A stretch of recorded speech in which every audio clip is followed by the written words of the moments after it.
Joan Rivers Biography. 1933 to 2014. Comedian Joan Rivers was known for her appearances on The Tonight Show, creating a Grammy Award-nominated comedy album and launching a syndicated daytime talk show, among various other projects. Who is Joan Rivers? Joan Rivers' big break came in 1965, a booking on The Tonight Show starring Johnny Carson. She became an instant hit, and her first syndicated talk show on daytime television, That Show with Joan Rivers, combined with appearances on Carson and The Ed Sullivan Show, made Rivers a household name. Early life. The daughter of Russian immigrant parents, Joan Rivers, originally Joan Alexandra Molinsky, was born on June 8, 1933, in Brooklyn, New York. She was the youngest of two daughters, and her father was a doctor who had a great sense of humor. The Molinsky family eventually moved out to Larchmont, a suburb of New York City. Rivers attended Barnard College, where she pursued her interest in performing. She appeared in numerous campus productions during her time there. After graduation, however, Rivers abandoned her dreams of being an entertainer for a more practical career. She went to work as a buyer for a chain store and eventually fell in love with the owner's son. But this relationship didn't last. The couple split up 6 months after tying the knot. Tonight Show star. Rivers returned to her passion for performing. Determined to succeed, she appeared in a number of small plays, including a role as a lesbian opposite an equally unknown Barbra Streisand. When it became apparent that acting was not her forte, she switched to comedy and spent the next 7 years doing the rounds of New York's comedy clubs. Her years as a struggling performer in the coffeehouses of Greenwich Village gave Rivers the experience she needed, and her big break finally came along in 1965. A booking on The Tonight Show starring Johnny Carson ignited her career, as she was an instant hit. Her own TV series, That Show.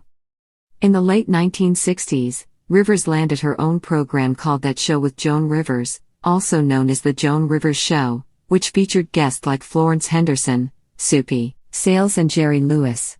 She also continued to appear on Carson's program as well as The Ed Sullivan Show. Before long, Rivers became a household name. Around this time, Rivers tried her hand with movie work. She had a small part in the 1968 film The Swimmer with Burt Lancaster. Working behind the camera, Rivers co-wrote a 1973 television movie called The Girl Most Likely to and later directed her first film, Rabbit Test, 1978, starring Billy Crystal. Personal and professional challenges. By 1983, Rivers was headlining Las Vegas, had a Grammy Award-nominated comedy album and 2 best-selling books. That same year, she became Carson's permanent guest host. Rivers' relationship with Carson would sour only a few years later, however, when Fox offered the comedian her own late-night talk show, which was to be a direct competitor to Carson's show, and she accepted. The series, entitled The Late Show starring Joan Rivers, began airing in October 1986 and was canceled the following year. According to Rivers, Carson was so infuriated by her decision to leave his show for her own, without consulting him first, that he never spoke to her again. Rivers has maintained that she left The Tonight Show because of a conflict with NBC, not Carson, whom she's called a father figure as well as the man who handed me my career. Rivers suffered a series of career setbacks during this period. Her show was canceled and the entertainment industry turned its back on her. Additionally, Rivers lost her husband and producer of 22 years, Edgar Rosenberg. He committed suicide in 1987. Gutsy and determined, Rivers moved back to New York and began rebuilding her life and career. Around 1989, she launched her own syndicated daytime talk show. She went on to win an Emmy Award and a star on the Hollywood Walk of Fame, 1990.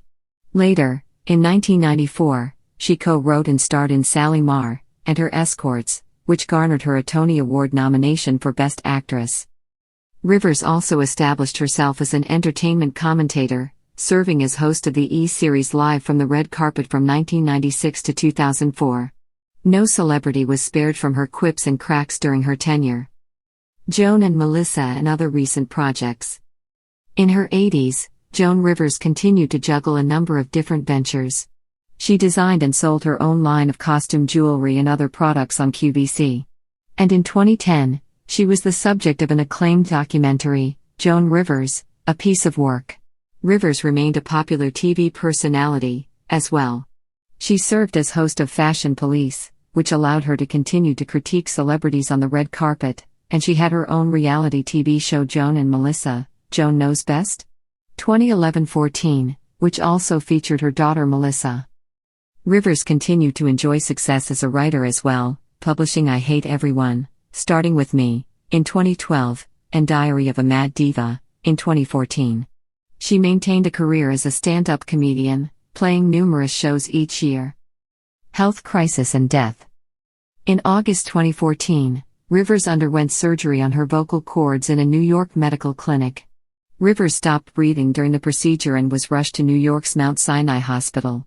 News reports indicated that Rivers went into cardiac arrest and then was placed in a medically induced coma and on life support. On September 1, it was reported that Rivers was slowly being taken out of the coma. Her daughter Melissa Rivers released a statement through the hospital, thanking everyone for the overwhelming love and support for her mother. Melissa Rivers released a statement saying her mother, Joan Rivers, died peacefully surrounded by family and close friends on September 4, 2014, at the age of 81. Rivers' funeral took place on September 7, 2014, at New York's Temple Emanu-El. As fans lined the street, celebrities and notables including Barbara Walters, Michael Kors, Donald Trump, Howard Stern, Whoopi Goldberg, and Kathy Lee Gifford attended the service to pay their respects to the icon. In October 2014, the New York City Medical Examiner's Office released its report on the official cause of Rivers' death, saying the comedy legend died of brain damage due to lack of oxygen and that the manner of death was a predictable therapeutic complication. Rivers had been sedated with the anesthetic propofol during a routine medical procedure to examine her voice and treat an acid reflux condition.